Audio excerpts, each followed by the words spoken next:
Hi, I'm Tammy. I'm one of the members of the Young Stroke Survivors Network, and I suppose about returning to work, I had my stroke in 2018 and spent 6 months in hospital at that time. My name is Debbie. I'm 32 years of age. I had my stroke at 31, so 7 months ago. And I was very fortunate because with my stroke, I wasn't left with permanent deficits. But for me, I guess my battle would be with fatigue. Hi, my name is Kieran O'Carroll. I'm 41 years old. I had my stroke just over a year ago, in April last year. The result of my stroke was more fatigue and cognitive end of things. My name's Gavin. I was 62 when I had my stroke, and I was in hospital for just over a month. And I was allowed to come home, which is when I joined the Young Stroke Survivors group.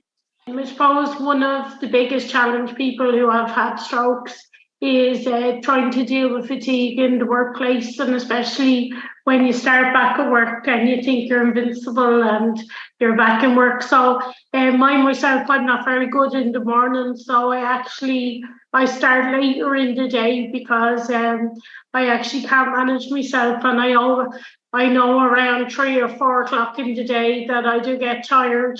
I do find somehow when I'm in work and occupied, the fatigue is there, but I can manage it. But when I get home, I then take a drop and I could fall asleep, or like when I go home, I have a nap every day when I get home from work.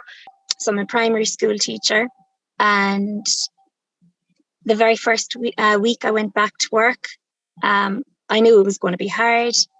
Before my stroke, I would have been very active, and after work I would have maybe went for a run or a jog or went to a gym class.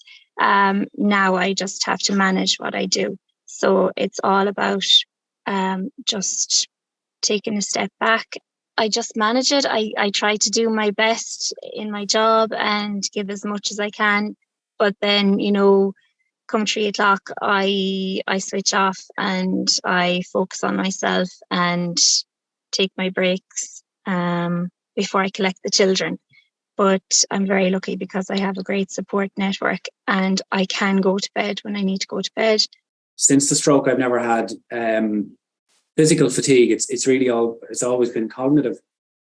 So for me, trying to get back to work then, like the other guys, to try and measure that and be mindful, to kind of know when I'm struggling or when I feel like I'm going to struggle. So what happens is my word finding. I struggle with my word finding. I find it harder to process information. So if I'm having a discussion with somebody, I won't pick up all the information or I'll miss something. I try and have some time, which is not overly easy with children, is to have some time at the weekends where I kind of decompress by essentially being on my own. And that kind of helps me during the week as well. So to try and know when to do those things. When I first started back at work, I used to work from 8 until 12 on a Monday, Wednesday, and Friday. And when I got home, I used to sleep for an hour and a half, which did help because I was battling at that stage. I think the biggest plus for me is working Monday, Wednesday, and Friday. That gives me Tuesday and Thursday as recovery days. What I do find is that if I stay awake after 9 o'clock at night, fatigue catches me the following day. Because after 9 o'clock at night, I've sort of had to say that's my deadline. But as I was saying, not working consecutive days is a massive plus. I suppose you can't let the stroke define you or what you are. So even though you've had your stroke, you kind of have to keep motivated. And after my stroke, about a year and a half after my stroke, I did have a little bit of a meltdown. And I think the whole thing kind of hit me, and I was in work, so I took time out and I started doing walking challenges. So I think I'm on my 23rd walking challenge now, and I walk every evening. I do 6K, even though I limp. I do it very slowly, but I think the stroke has been like in a bad way, a blessing to me in some way, that I now put myself a little bit first, and walking for me is where I get my headspace and where I figure out all my life troubles and things like that. So it's kept me motivated anyway. But I have found a lovely hobby that I really has helped me through my stroke, which is gardening. So again, because it's still quite physical, but it has saved me in many ways.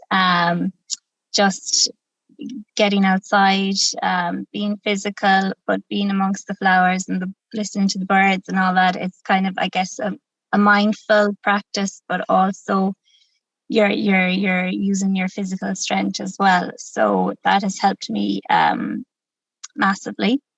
I just don't have the energy anymore to do everything that I used to do. So it's trying to adjust to that. I found really difficult probably for the first year, realistically, and I'm still struggling with it at times. So yeah, I just have to be a bit more mindful of what I'm doing to not kind of do too much. Because I know if I do too much, I know Gavin spoke about this earlier on, if you do too much in one day, it affects you the next day or the next few days. So yeah, it's just being a bit more mindful of yourself rather than kind of everybody else at times. I think that's quite important.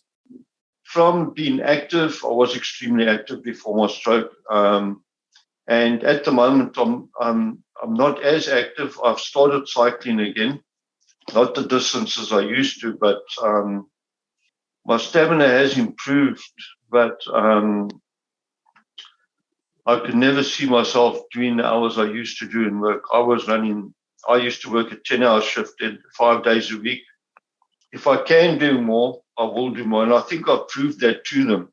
My experience, I haven't lost my experience. My knowledge is still there.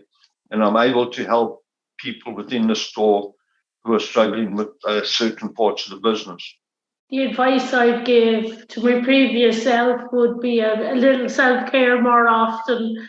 And that I suppose I would have looked after everyone, but I would have never looked after myself before my stroke. And now I think I'm the priority. So if I can't look after myself, I can't look after anyone else. So definitely around self-care and making sure that you look after yourself and put yourself first.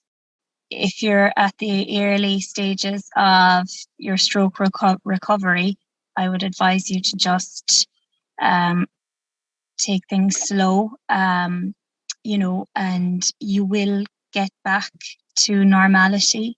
I mean, when I came out of the hospital, I wasn't able to read. I couldn't read a book. And now 7 months later, I'm back teaching in the classroom. So I'm doing, I'm multitasking and I'm able to do all those things. It takes time. Recovery takes time, and you need to take it slow, and just you'll get there with time.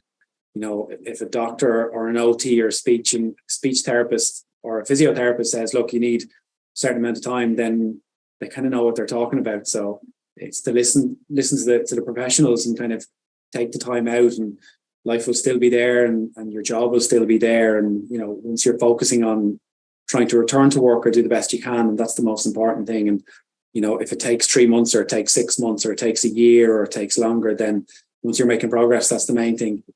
After the stroke, take it easy. Life isn't the same. It's a new life, and you have to find your way. Talk to people who have been in the same boat.